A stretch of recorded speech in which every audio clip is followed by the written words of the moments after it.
نوجوانوں، سیاست کو گندی چیز سمجھ کر اس سے بھاگو مت، عقل کو غذا دو علم سے۔ آج امت مسلمہ کو اور ہمارے پیارے وطن ہندوستان کو ضرورت ہے سیاسی شعور رکھنے والی نسل نو کے۔ بڑھو سیاست کی طرف۔ میں یہ نہیں کہنا چاہ رہا ہوں کہ الیکشن میں کھڑے ہو جاؤ، نہیں، ایکٹیو پولیٹیشین بننے کی زیادہ ضرورت نہیں ہے، لیکن پولیٹیکل اویئرنس کی ضرورت ہے، کیا اچھا اور کیا برا۔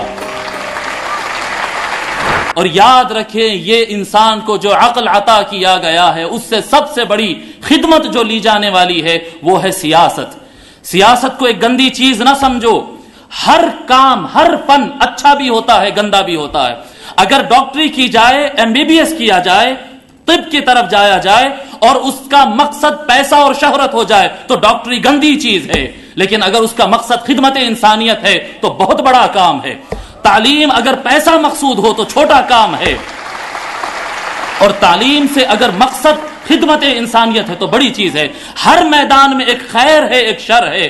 آپ یاد رکھیں، شعبہ صحت ہو یا شعبہ تعلیم ہو، اوقاف ہو، عمارت ہو، شوارع ہو، فائنانس ہو، کتنے وزارتیں ہو، زندگی کے کتنے شعبے ہوں، بشمول ایمانیات کے، مساجد کے، خانقاہوں کے، یہ سارا نظام اس وقت صحیح چل سکتا ہے جب علاقے کی سیاست درست ہو۔ جب سیاست بک جائے، آپ جانتے ہیں مولا علی کا زمانہ کیسا تھا، بنو امیہ کا زمانہ کیسا تھا۔ جی آپ غور کریں، تاریخ پڑھیں اٹھا کر، عقل کو لڑائیں، آپ دیکھیں علماء وہی ہے، قرآن و حدیث وہی ہے، منبر و محراب وہی ہے، لیکن سیاست بدل جانے سے زمین آسمان کا فرق آ گیا۔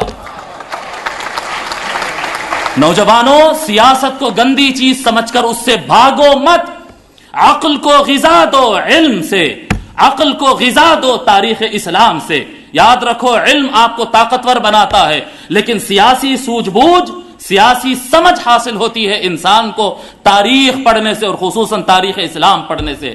آج امت مسلمہ کو اور ہمارے پیارے وطن ہندوستان کو ضرورت ہے سیاسی شعور رکھنے والی نسل نو کے۔ جی سیاسی شعور رکھنے والے نسل نو کی ضرورت ہے۔ بڑھو سیاست کی طرف۔ میں یہ نہیں کہنا چاہ رہا ہوں کہ الیکشن میں کھڑے ہو جاؤ، نہیں، ایکٹیو پولیٹیشین بننے کی زیادہ ضرورت نہیں ہے، لیکن پولیٹیکل اویئرنس کی ضرورت ہے، کیا اچھا اور کیا برا۔ نوجوانوں، میں آپ کو بتا رہا ہوں، بطور ملت اسلامیہ آج ملت اسلامیہ کی تحفظ کی ضرورت ہے۔ آج ہم کو بانٹا جا رہا ہے، کبھی سنی شیعہ کے نام سے، کبھی وہابی کے نام سے، کبھی بوہرا کے نام سے، کبھی علوی کے نام سے۔ آج ساری دنیا میں ہم کو بانٹا جا رہا ہے۔ یاد رکھو کہ اسلام کی خدمت کے لیے کسی سنی، شیعہ، بوہرا، علوی، سلفی کی ضرورت نہیں ہے، اسلام کی خدمت کے لیے مسلمان کی ضرورت ہے۔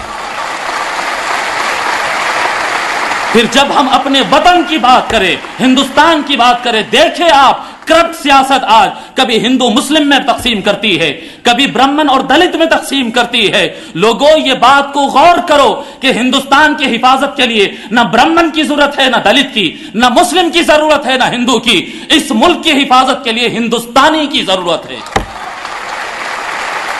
پولیٹیکل اویئرنس قائم کریں، پڑھیں مولا علی کی جنگوں کو، مولا علی کی جنگ صفین کو پڑھیں، جمل کو پڑھیں، جی ساری تاریخ مولا علی کی پڑھیں، اور شعور بیدار کرے کہ کس طرح سے سیاست کام کرتی ہے۔ اور لاسٹ پوائنٹ میں 3 لیول بتایا، ایک جسم کی لیاقت بڑھانا، دوسرا عقل کی لیاقت، عقل کی صلاحیت بڑھانا، تیسرا اور آخری جو اصل الاصول ہے، جو سارے چیزوں کا مرکز ہے، الا وہی القلب، دل کو سدھارنا۔ انٹینشن اگر خراب ہو گئے، نیت میں اگر بگاڑ آ گیا، نیت میں شہرت ہے، نیت میں پیسہ ہے، نیت میں انفلوئنس ہے، نیت میں منصب ہے، ایسا انسان بھلے کتنا قابل بن جائے، نیت میں اگر پیسہ کمانا ہی ہے، وہ سائنس پڑھے تو سائنس سے پیسہ کمائے گا، قرآن پڑھے تو قرآن بیچ کر پیسہ کمائے گا۔ لیکن جس کی نیت سدھر جائے، وہ اللہ کے لیے، اس قوم کی خدمت کے لیے کھڑا ہو جائے، اس کے ہاتھ میں تھوڑی نالج بھی اگر ہو، وہ اس نالج کے ذریعے قوم کی خدمت کر سکتا ہے۔ نیت کا سدھرنا، دل کو سدھارنا، اور دل کو سدھارنے کے لیے ضروری کیا ہے؟ دل کو سدھارنے کے لیے ضروری ہے ذکر اللہ، اللہ تبارک و تعالیٰ کی ذکر اور اللہ تبارک و تعالیٰ کی محبت اور محبت الہی کا راستہ میرے آقا صلی اللہ علیہ وآلہ وسلم فرماتے من احب علی فقد احبنی، جس نے علی سے محبت کی اس نے مجھ سے محبت کی، ومن احبنی فقد احب اللہ، جو مجھ سے محبت کرتا ہے وہ اللہ سے محبت کرتا ہے۔